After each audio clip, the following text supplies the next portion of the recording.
This term we've solved several different types of equations, and in many of them we've found that we've gotten extraneous solutions that have come up. Now, an extraneous solution is basically an extra solution, and it's a solution that comes up properly in the solving process, but it doesn't work in the original equation, and that's key. You always want to check your solutions in the original equation that you started with. And when you do that, sometimes, because of either domain or range issues related to the functions that were in the original equation, your solution that came up won't work. Okay? Let's start with an example, which is a rational equation. And I'm going to leave the solving process for you because I want to concentrate on checking for extraneous solutions. But if you were to solve this rational equation, you would come up with two solutions in the solving process, -4 and -1. When we check those two solutions, let's start with the -4, we would put it back into the original equation, -4 over -4 plus 1 plus 5 over -4 equals 1 over -4 quantity squared plus a -4, which is the same thing as -4. When we simplify the left side of this equation, we will get a -4 over -3. Now, hint here, negative divided by negative is going to be a positive. So that's actually going to be 4/3 plus a -5 over 4. Okay, so instead of writing a negative down there, I'm just going to change that into a minus. So -5/4 or -5/4. So we now have 4/3 minus 5/4. I need a common denominator to be able to subtract these. I'm going to change the denominator to 12, so I'm going to multiply top and bottom of the first fraction by 4, and top and bottom of the second fraction by 3, so I'm going to get a denominator of 12. In the first fraction, I'll get a numerator of 16, and then I'll get 15 over 12. And then continuing the simplification process on this left side, I get 16 minus 15 is 1/12. Now, on the other side, it's a little simpler. I really just have the denominator to work with. I have 1 over -4 squared is 16, plus a -4 means I'm really subtracting 4, and I get 1 over 16. So notice the two sides have the same value. This checks, so that means -4 is a true solution. But if we look at the other solution that came up in the solving process, if we put in the -1, I get -1 over -1 plus 1 plus 5 over -1 equals 1 over -1 squared plus a -1. As soon as we start to simplify the first fraction, we immediately see a problem. We end up with 0 in our denominator, which is not allowed. No zeros in the denominator. So this is an example where we get an extraneous solution. -1 maybe worked and came up in the solving process when we cleared fractions and got rid of them. But when you actually go back all the way to the original equation, because we have fractions involved, we can't have anything that will create a 0 denominator. This -1 is not a true solution because it would make the denominator in the original equation 0. Okay, so it goes against domain rules for denominators. So we can't have no zeros in denominators. Can't have a 0 in the denominator. So in this case, the extraneous solution comes up because we can't have a solution that would make the denominator 0. So it comes up properly when you clear fractions, but it doesn't work. Okay. There are two other examples I have on this page. Let me go ahead and move the page up. The other two examples I want to look at, one is a radical equation with a square root, and the other is an absolute value equation. These two types of equations sometimes also result in extraneous solutions. And in this case, it's not so much a domain issue, but it has to do with how square roots or radicals are defined in mathematics. The square root or a radical, that symbol always wants the principal square root, which is technically the positive square root. So the output of a square root, or this radical symbol, must be non-negative.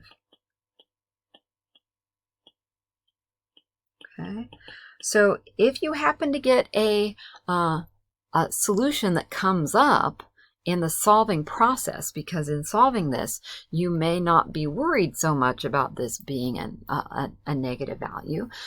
You may square both sides and not worry about it until you get to the end. You must always check the solution. So if you were to solve this equation using the techniques we've dealt with in class, which is to square both sides and then get 0 on one side and factor, you will get two solutions, 3 and -8. But if I check those, let's take a look.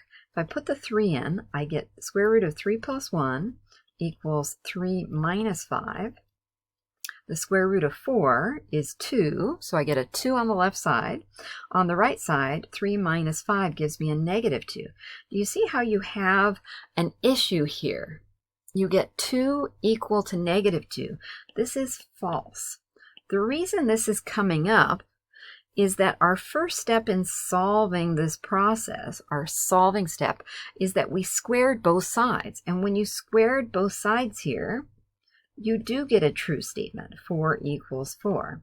And so when you square both sides and then continue to solve, you will get an extraneous solution. You'll get this 3 coming up, which does work as soon as you get to that second step down, but it doesn't work in the original equation because the output of a square root technically must be non-negative. So that 3 is an extra solution, but it doesn't work in the original equation, so it's called extraneous. If we look at the 8, though, the square root of 8 plus 1 equals 8 minus 5. When we simplify each side here, the square root of 9 is 3, so we get the 3 on the left, and then 8 minus 5 is 3, we get the 3 on the right. So that 8 is a proper solution to this original equation.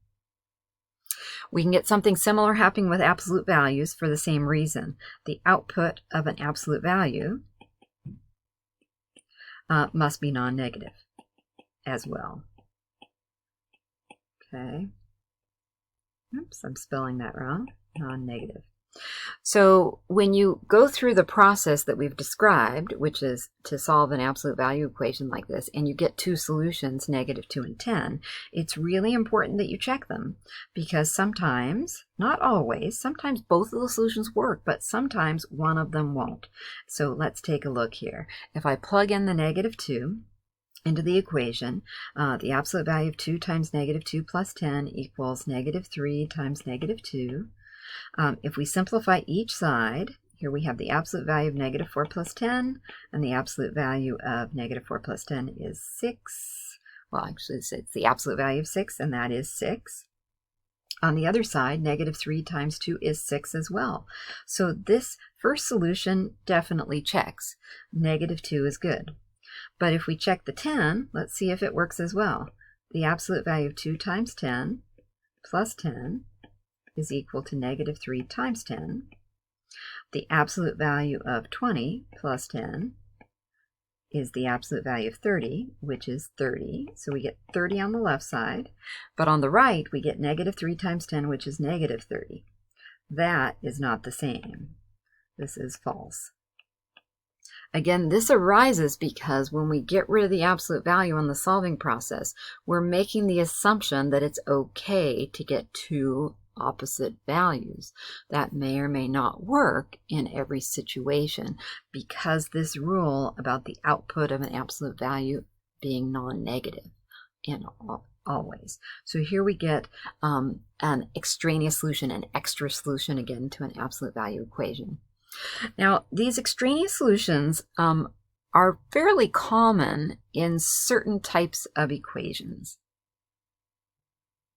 In particular, you'll see them in rational equations. They'll come up in radical equations, absolute value equations. So it's really important when you're dealing with these three types of equations for our class that you always check your solutions and eliminate from your solution set any value that doesn't check. If you continue on to a college algebra class, you may also run into other situations where this is important. For instance, in logarithmic equations, you can have extraneous solutions. In that case, it's because of domain issues for logs. Okay, so always when you're dealing with rationals, radicals, and absolute values, it's essential that you check your solutions. There are two other types of equations we've dealt with this term, linear and quadratic equations. Extraneous solutions actually will not arise when working with linear or quadratic equations.